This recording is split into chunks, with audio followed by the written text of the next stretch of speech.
অনেক আলেম, অনেক দলের, অনেক মতের, অনেক পথের, সবাই তো কোরআন হাদিস বলছে। এখন আপনি কিভাবে বুঝবেন?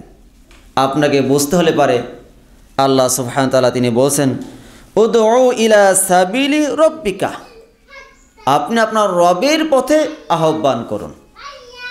অর্থাৎ কোরআন এবং সহিহ হাদিসের দিকে মানুষকে আহ্বান করুন।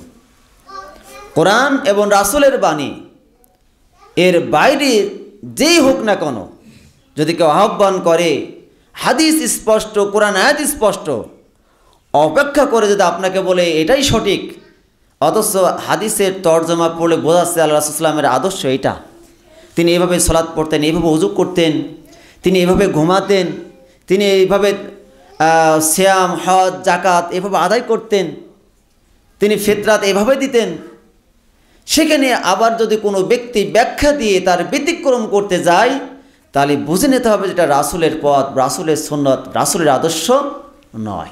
আপনাকে বুঝে নিতে হবে। এখানে যদি একটু না বুঝতে শেখেন, তাহলে আপনাকে মানুষ বিভ্রান্তকর করে ছেড়বে।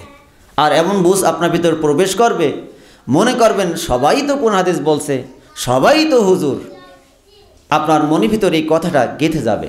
আপনি সত্য আপনার সামনে আসলেও আপনি খুঁজে পাবেন না।